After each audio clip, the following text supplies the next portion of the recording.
Hello friends, நான் உங்கள் மகேஷ். இந்த வீடியோவில் நம்ம என்ன பார்க்க போறோம்னா, ஆல்ரெடி நம்ம பார்த்துக்கிட்டு இருக்க 39 தொகுதிகள்லையும் லோக்சபா தொகுதிகளில் யாரெல்லாம் போட்டியிடுறாங்க, யாருக்கு வெற்றி வாய்ப்பு இருக்கு அப்படிங்கிற சீரீஸ் ஆஃப் வீடியோஸோட கண்டினியூஷன் தான். அதுல இப்போ நம்ம பார்க்க போற தொகுதி திருச்சிராப்பள்ளி. திருச்சியில எவ்வளவு மக்கள் தொகை இருக்காங்க ஓட்டர்ஸ் அப்படின்னு பாத்தீங்கன்னா 15.5 லட்சம் பிளஸ் ஓட்டர்ஸ் இருக்காங்க. அதுல 2019 ஓட் பண்ணவங்களோட பர்சன்டேஜ் பாத்தீங்கன்னா 69%. அதுவே 2024 இப்போ ஓட் பண்ணியிருக்கிறவங்களோட பர்சன்டேஜ் பாத்தீங்கன்னா 67.5% தான். நியர்லி 1.5% பக்கமா டவுன் ஆயிருக்கு. இது எல்லா தொகுதியிலையும் டவுன் ஆயிருக்குங்கிறது குறிப்பிடத்தகுந்த விஷயம். இந்த தொகுதியில 2019 காங்கிரஸை சேர்ந்த திருநாவுக்கரசு அவர்கள் டிஎம்கே கூட்டணியில சேர்ந்து வெற்றி பெற்றாங்க. மிகப்பெரிய வெற்றி பெற்றாங்க. அதாவது 60% பிளஸ் ஓட் ஷேர் வச்சு வெற்றி பெற்றாங்க. இந்த இடத்துல 5 லட்சம் பிளஸ் ஓட்ஸ் வித்தியாசத்துல அவங்க வெற்றி பெற்றாங்க. ரெண்டாவது இடத்துல இருந்த டிஎம்டிகே 16% தான் பெற்றிருந்தது. மூணாவது இடத்துல ஒரு இண்டிபெண்டன்ட் 10% ஓட் ஷேர் வச்சிருந்தாங்க. அந்த இண்டிபெண்டன்ட் அவர்கள் தான் அதுக்கு முன்னாடி 2 முறையா காங்கிரஸ்ல போட்டிட்டாங்க அப்படிங்கிறது குறிப்பிடத்தகுந்த விஷயம். சாருபால தொண்டைமான் அவர்கள் தான் 10% இண்டிபெண்டா இருந்து திருச்சி தொகுதியில 2019 ஓட்ஸ் பெற்றாங்க அப்படிங்கிறது குறிப்பிடத்தகுந்த விஷயம். 2014 போய் பாத்தீங்கன்னா ஏடிஎம்கே தான் வின் பண்ணியிருந்தாங்க. 47% ஓட் ஷேர்ல அவங்க வின் பண்ணியிருந்தாங்க. ரெண்டாவது இடத்துல டிஎம்கே இருந்தாங்க 32% ஓட் ஷேர்ல.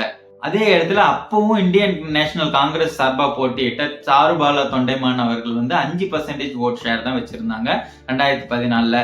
2009 வெறும் 4000 ஓட்டு வித்தியாசத்தில் தான் இந்த சாருபால தொண்டைமான் அவர்கள் தோல்வி அடைஞ்சாங்க இந்தியன் நேஷனல் காங்கிரஸ் சார்பா நின்று. அதனால 2019 அவங்களுக்கு வாய்ப்பு கிடைக்கல. தொடர்ந்து 2 முறை தோல்வி பெற்றதுனால திருநாவுக்கரசு அவர்களுக்கு 2019 வாய்ப்பு கொடுத்தாங்க. 2009 ஏடிஎம்கே தான் வின் பண்ணாங்க. பி குமார் அவர்கள் தான் 2 முறையும் வின் பண்ணாங்க. 2009லயும் 2014லயும் வின் பண்ணது பி குமார் அவர்கள். அதே இடத்துல அவங்களுக்கு ஆப்போசிட்டா காங்கிரஸ் சார்பா நின்னவங்க யாருன்னு பாத்தீங்கன்னா சாருபால தொண்டைமான். அவங்க வெறும் 4000 ஓட்டு வித்தியாசத்தில் தான் தோல்வி அடைஞ்சாங்க 2009. இவங்களை பத்தி ஏன் பாக்குறோம் அப்படின்னு பாத்தீங்கன்னா, இவங்க ஏடிஎம்கேல ஜாயின் பண்ணி அதுக்கப்புறம் அமமுகல ஜாயின் பண்ணி அதுக்கப்புறம் இண்டிபெண்டா 2019 அவங்க நின்னாங்க அப்படிங்கிறது குறிப்பிடத்தகுந்த விஷயம். அவங்களோட சப்போர்ட் யாருக்கு இருக்குங்கிறத பொறுத்தும் இந்த இடத்துல ஓட் ஷேர் அப்படிங்கிறது பிரியும் 2024. இந்த முறை காங்கிரஸ்க்கு இங்க சீட் கிடைக்கல திருச்சியில. அதே சமயத்துல திருநாவுக்கரசு அவர்களுக்கு வாய்ப்பு தரப்படல. மிகப்பெரிய வெற்றி பெற்ற திருநாவுக்கரசு அவர்களே அவாய்ட் பண்றதுக்கான காரணம் என்னன்னு பாத்தீங்கன்னா, அவங்க தொகுதிக்காக எதுவுமே பண்ணல அப்படிங்கறது குறிப்பிடுறாங்க. அதாவது தொகுதிக்காக எதுவுமே மிகப்பெரிய லெவல்ல பண்ணாத சிச்சுவேஷன்ல அவங்களுக்கு ஏன் சீட் தரணும், அவங்களுக்கு சீட் தந்தாலும் மேபி ஆப்வியஸா ஏடிஎம்கே வெற்றி பெறதுக்கான வாய்ப்பு இருக்கு அப்படிங்கறதுனால அவங்களுக்கு சீட் தராம மதிமுகவை சேர்ந்த துரை வைகோ அவர்களுக்கு சீட் கொடுத்திருக்காங்க. இந்த முறை டிஎம்கேவும் இங்க போட்டியிடல, காங்கிரசும் போட்டியிடல. மதிமுகவை சேர்ந்த துரை வைகோ அவர்கள் போட்டிடுறாங்க. வைகோ அவர்களோட சன் இவங்க அப்படிங்கிறது நமக்கு தெரிஞ்ச விஷயம். துரை வைகோ அவர்கள் அவங்களோட சின்னத்தை பத்தி பேசின எமோஷனல் திங் சில பேரை பாதிச்சதா சொல்றாங்க. அதே சமயத்துல இந்த முறை காங்கிரஸ்க்கு திருச்சி சீட் தரல அப்படிங்கிறதுனால காங்கிரஸ் சேர்ந்தவங்களும் சில பேர் அதிருப்தியில் இருக்கிறதாகவும், சோ அதனால இவங்களோட ஓட்ஸ் பிரிஞ்சா ஏடிஎம்கே சார்பா போட்டியிடுற கருப்பையா அவர்கள் வெற்றி பெறதுக்கான வாய்ப்பு இருக்கிறதா சொல்றாங்க. அதாவது இந்த திருச்சி தொகுதியில யாரை நிறுத்தினாலும் வெற்றி பெற போறது டிஎம்கே கூட்டணி தான் அப்படின்னு சொல்ற அளவுக்கு இருந்த தொகுதியில மாற்றம் வர்றதுக்கு ஒரு காரணம் அப்படின்னா அவங்களோட செயல்பாடுகள் அப்படிங்கறது சொல்றாங்க. மதிமுகவை சேர்ந்தவங்களோட செயல்பாடுகள் டிஎம்கேவோடயோ காங்கிரஸோடயோ இணைந்து செயல்படல. அதனால ஓட் சேகரிக்கும் போது ஏற்பட்ட குளறுபடிகள்ல அவங்க சரியான முறையில ஓட் சேகரிக்கல அப்படிங்கிற மாதிரியான குற்றச்சாட்டுகள் இருக்கு. இதே இடத்துல இங்க மதிமுக சூரியன் அப்படிங்கிற சின்னத்துல நின்று இருந்தா கண்டிப்பா வெற்றி பெற்றிருக்கும். இப்போ அங்க அவங்க நிக்கிற சின்னம் அப்படிங்கிறது மக்களுக்கு தெரியாது அப்படிங்கிறதுனால ஆப்வியஸா ரெட்டலைக்கு ஓட்டு போகிறதுக்கான வாய்ப்புகள் இருக்கு அப்படிங்கிற மாதிரி சொல்றாங்க. சோ அதனால கருப்பையா அவர்கள் வெற்றி பெறதுக்கான வாய்ப்பு இருக்கு அப்படிங்கிற மாதிரி சொல்றாங்க. திருச்சி லோக்சபா தொகுதிகளில் இருக்க 6 சட்டமன்ற தொகுதிகளில் பேசிக்கா 3 பிரியும். அதாவது ஏடிஎம்கேக்கு 3, டிஎம்கேக்கு 3 அப்படிங்கிற மாதிரி. அதாவது புதுக்கோட்டை, ஸ்ரீரங்கம், கந்தர்வக்கோட்டை எல்லாம் ஏடிஎம்கேவோட ஆதிக்கம் அதிகமா இருக்கும். ரிமைனிங் 3 தொகுதிகளிலும் டிஎம்கே தான் அதிகப்படியான ஓட்டுகள் பெறுவாங்க அப்படிங்கிறது குறிப்பிடத்தகுந்த விஷயம். சோ இந்த முறை அப்படிங்கிறது லாஸ்ட் டைம் சட்டமன்ற தொகுதிகள்ல 6ஐயுமே டிஎம்கே தான் அடிச்சிருந்தாங்க. இந்த தொகுதியில 2019 5 லட்சம் ஓட் அப்படிங்கிற வித்தியாசம் இருந்தத கேப்பை ஃபில் பண்ணியிருக்காங்க ஏடிஎம்கே. அதாவது இப்போ 2021 நடந்த சட்டமன்ற தேர்தலில் அவங்களுக்கு இடையேயான ஏடிஎம்கே டிஎம்கேக்கான ஓட் ஷேரோட கேப் அப்படிங்கிறது பாத்தீங்கன்னா ஒரு 2 லட்சம் 2.5 லட்சம் அப்படிங்கிற லெவலுக்கு குறைஞ்சிருக்கு. சோ சோ அதனால ஆப்வியஸா ஏடிஎம்கேக்கான கை ஓங்கிக்கிட்டு இருக்கு. அதனால அடுத்த முறையான சட்டமன்ற தேர்தல்ல ஆப்வியஸா 3-3 அப்படிங்கிற மாதிரியான ஷேர்ல தான் அவங்க வெற்றி பெறதுக்கான வாய்ப்பு இருக்கு. அதே சமயத்துல இந்த நாடாளுமன்ற தொகுதி போட்டியிலையும் ஆப்வியஸா ஏடிஎம்கேக்கான சப்போர்ட்ஸ் அதிகமா கிடைக்கும் அப்படிங்கிற மாதிரி சொல்றாங்க. அடுத்தபடியா பிஜேபி கூட்டணியில இருக்க அமமுகவோட செந்தில்நாதன் அவர்கள் இங்க போட்டியிடுறாங்க. அவங்களுக்கும் கன்சிடரபிளான ஓட் பர்சன்டேஜ் அப்படிங்கிறது இருக்கும்.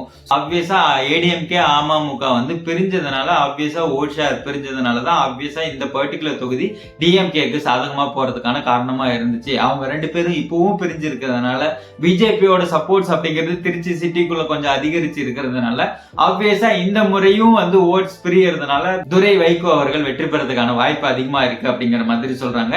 இதே இடத்துல நாம் தமிழர் கட்சி சார்பா போட்டியிடுறவங்க யாருன்னு பாத்தீங்கன்னா ஜல்லிக்கட்டு ரமேஷ் அவர்கள். இவங்களுக்கும் ஒரு செல்வாக்கு அப்படிங்கிறது இந்த பர்டிகுலர் தொகுதியில் இருக்கு. ஆல்ரெடி நாம் தமிழர் கட்சி 6% ஓட் ஷேர் அப்படிங்கிறது 2019 பெற்றிருந்தாங்க. அதே சமயத்துல 2024 இப்போ இன்னும் கொஞ்சம் ஓட் ஷேர் அப்படிங்கிறது அதிகப்படியா போகும் பட்சத்துல 1 லட்சம் பிளஸ் ஓட்டுகள் அவங்க பெறுவாங்க அப்படிங்கிறது எதிர்பார்க்கப்படுது. இந்த இடத்துல 1 லட்சம் பிளஸ் அமமுகவுக்கும் போறதுக்கான வாய்ப்புகள் இருக்கு.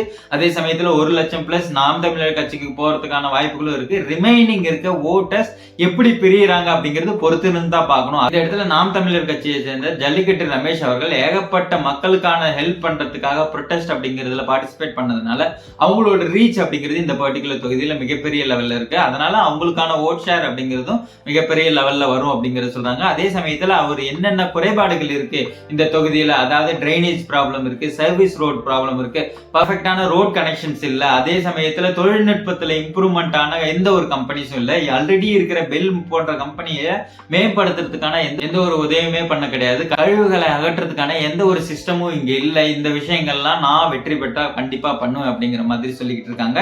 சோ ஆப்வியஸா அவங்களுக்கான வெற்றி வாய்ப்பு இல்ல அப்படின்னாலும் அவங்களுக்கான ஓட் பர்சன்டேஜ் ஓட்ஸ் பெற போற ஓட்ஸ் அப்படிங்கிறது அதிகமா இருக்கும் அப்படிங்கிறது குறிப்பிடத்தகுந்த விஷயம். இந்த இடத்துல காங்கிரஸ் அண்ட் தென் டிஎம்கேவோட சப்போர்ட் அப்படிங்கிறது இங்க மதிமுக கிடைக்க பெற்றால் ஆப்வியஸா வந்து மதிமுக தான் வெற்றி பெறும், துரை வைகோ அவர்கள் தான் வெற்றி பெறுவாங்க. பட் அது எப்படி அமையுது அப்படிங்கிறது பொறுத்து தான் பார்க்கணும். அதே சமயத்துல ஆட்சி மாற்றம், அது மட்டும் இல்லாம ஆல்ரெடி இருந்த காங்கிரஸார் எதுவுமே பண்ணல அப்படிங்கிற ஒரு சிச்சுவேஷனை நினைச்சு ஓட் போட்டாங்க அப்படிங்கிற பட்சத்துல ஆப்வியஸா ஏடிஎம்கேக்கான வாய்ப்புகளும் இருக்கு. அதிகப்படியான வெற்றி வாய்ப்பு துரை வைகோ அவர்களுக்கு இருக்கு அப்படின்னு சொல்லி இந்த வீடியோ நம்ம முடிச்சுக்கலாம். அதே சமயத்துல நீங்க என்ன நினைக்கிறீங்க, இந்த இடத்துல யார் வெற்றி பெறுவாங்க அப்படிங்கறத கமெண்ட்ல சொல்லுங்க. Love you all.